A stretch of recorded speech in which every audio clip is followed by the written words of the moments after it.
I thought I would never ever give up smoking. Now, I was smoking roll-ups where one makes them themselves and not the cigarettes where they're pre-made in a box, where you go to the shop and buy them in a box. I was smoking the roll-ups, yeah. You make them yourself, yeah.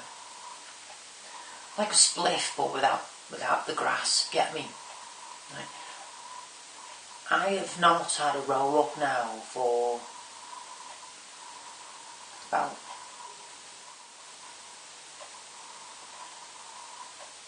it must be a week. Now, some context, yeah. I got to a point, my smoking habit was one where it got to a point where there was always one in my hand.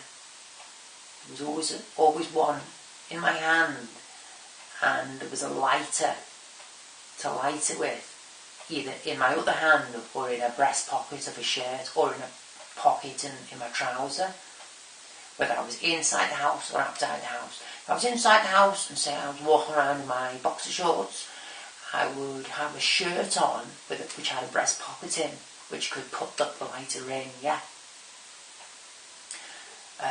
To ensure that I would always have the lighter on me and to be able and roll up in the other hand, just held in my fingers, so I would always be able to light at will, light it at my leisure. Get me?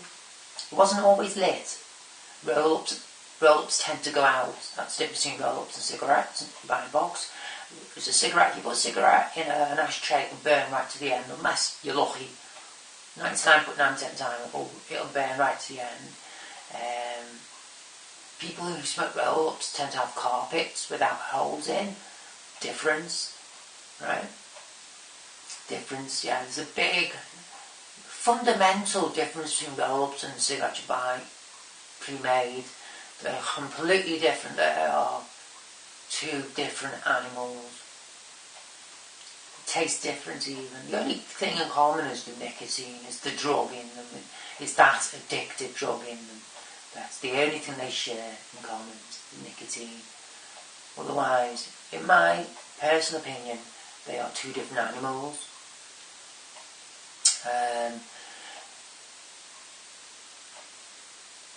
I'm using the built-in mic on the camera, that's why I'm sat right up to the camera, okay? Forgive me. Forgive me being so close. So, you're talking to someone, the context being is that my habit is completely out of control. It was completely out of control. It was beyond my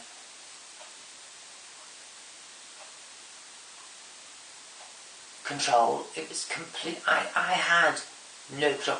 It had complete control over me. Right? My addiction to nicotine. Right? That's what I'll say. Rather than my smoking habits, because like I say, the roll-ups and cigarettes are two different things. Yeah. My addiction to nicotine had complete control over me. I wouldn't be able to go anywhere without a roll-up. Even if I'd go to the bath, have a bath, I would have the ashtray on the corner of the bath. It had complete control over me. Whereas now I'm back doing my press-ups. I'm back doing my stretching. I'm back up and down the steps at the town hall. I'm back doing housework. My will to do all stuff like that has all come back. Things like walking, it's a lot easier to do. Things like just generally things which take cardiac, like breathing and which heart and lung type activities. Things with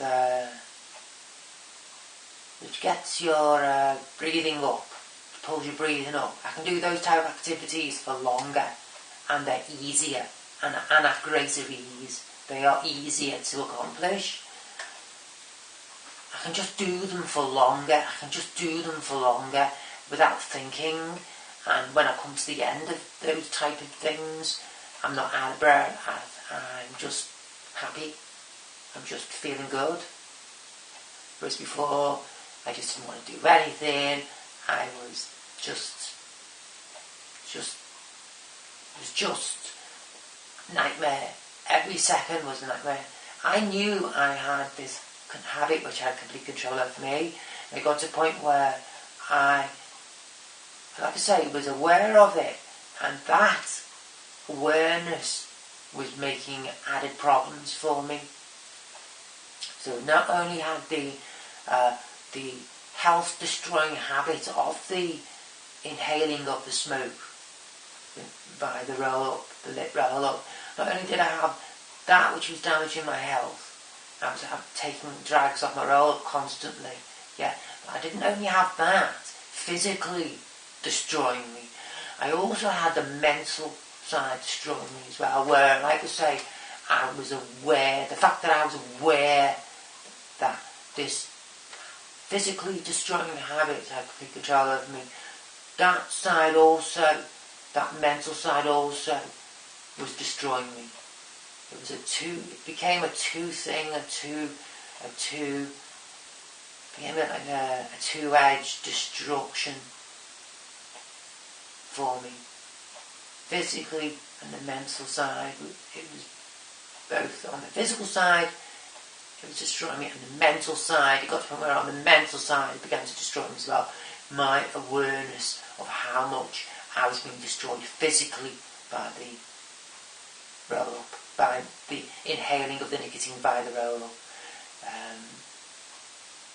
It got to the point where I was destroyed. I was becoming a destroyed person. I was at my absolute wit's end with my addiction. I didn't know what to do. I didn't know how to stop smoking. I didn't know how to get off the roll-ups, particularly the roll-ups, because it's the taking in of the nicotine via the smoke which destroys the heart and the lungs. And I knew that, like I say, I knew all that was going on, and I didn't know how to get out of that. I knew I needed some kind of help, but at the time, I was that destroyed that I didn't know how to get the help. I didn't think of just to Google it. It was only because someone approached me just on the off cuff about some kind of thing, service out there who could help. And I'll leave the link, I'll put it in the top corner of the screen on the title. This place, this department, this organisation helped me get to where I am today on nicotine replacement therapy, and as a result stopped me inhaling nicotine via a lit rollie. Like I said, the habit got me, it destroyed me that much that I didn't even think of Googling, of using the internet to help me.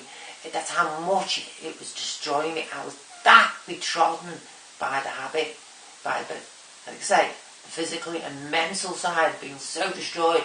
Just the thought of going online to seek help, I was that destroyed that I was just, I'd given up. I think I'd given up.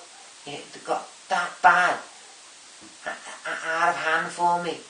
I was just going to the shop, buying pouch of tobacco, like a robot. Just surviving each day. I'd just become like a robot. I'd become like this smoking zombie. Yeah. I was helpless. I was completely helpless. And I was at my wit's end by it. Completely. I was completely destroyed. I was destroyed by it. And it gets to the point, like I say, it wears you that down that you don't even think of using the internet to help you, to be able to help yourself. That's how much it destroys you, the smoking, and it will destroy you. If you're watching this and you're thinking, oh, I can cope, I can manage, and it was like that several years ago, out like that, oh, I can cope, I can get up any time, it's no problem. I tell you now, it will. If you don't sort yourself out, you will be. It will, you as well. You'll find yourself in hospital. If you haven't got, something doesn't happen to you, if a miracle doesn't happen to you like it did for me, it was mentioned to me about this organisation, if you're not as lucky as I was, you may just find yourself in hospital one day. Right, okay, I'll update this video. Right, so I'm currently on my nicotine replacement therapy. Like I said, I'm on 3 different types of nicotine replacement therapy, keeping it at the level at which I'm at now. Hope you've enjoyed this video, and like I say, I'll update it. Alright, comments below, discuss. Okay, discuss.